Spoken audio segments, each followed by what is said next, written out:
Peut-être faites-vous partie des 600 000 Français qui souffrent sans le savoir d'intolérance au gluten, connue aussi sous le nom de maladie cœliaque. Mais quels sont les symptômes de cette pathologie très embarrassante au quotidien? Et comment s'effectue le diagnostic de la maladie cœliaque? Les réponses du professeur Bruno Bonaz, gastro-entérologue. Alors les symptômes de la maladie cœliaque sont très variés.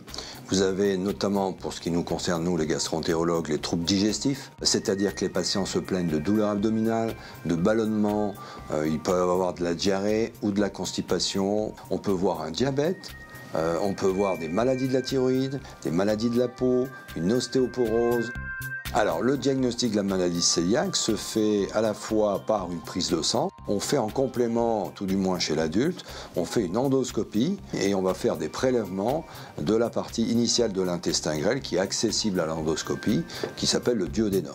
Récemment diagnostiqué d'un trouble lié au gluten? Alors rendez-vous sur char.fr à la rubrique Désormais sans gluten où vous retrouverez plein de conseils.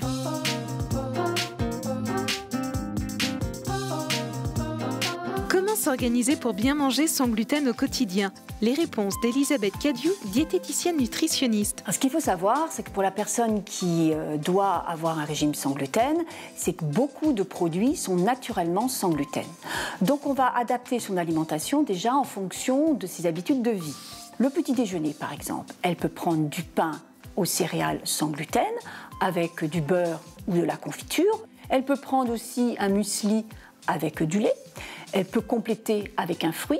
Son déjeuner, en fonction de ses possibilités, du temps qu'elle aura pour déjeuner, elle peut manger une entrée, une viande avec des pâtes sans gluten. L'après-midi, elle peut prendre une barre aux céréales sans gluten. Elle peut prendre un fruit. Et enfin, le dîner. On conseille pour les personnes avec gluten ou sans gluten un dîner plutôt léger en matière grasse cuite, parce que ça permet d'avoir un meilleur sommeil. Actuellement, pour une personne qui doit suivre un régime sans gluten, tous les produits avec gluten, avec lesquels on faisait la cuisine précédemment, existent sans gluten. Donc en effet, c'est beaucoup plus facile pour ces personnes-là.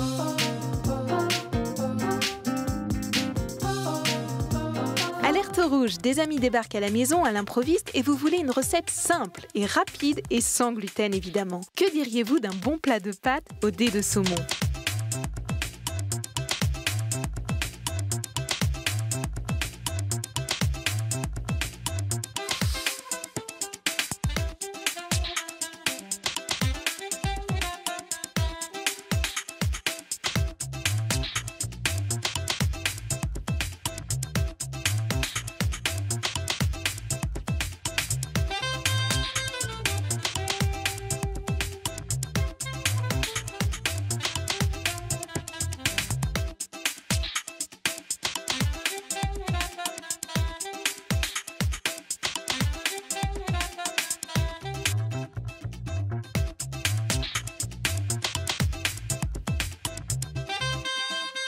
Bon appétit!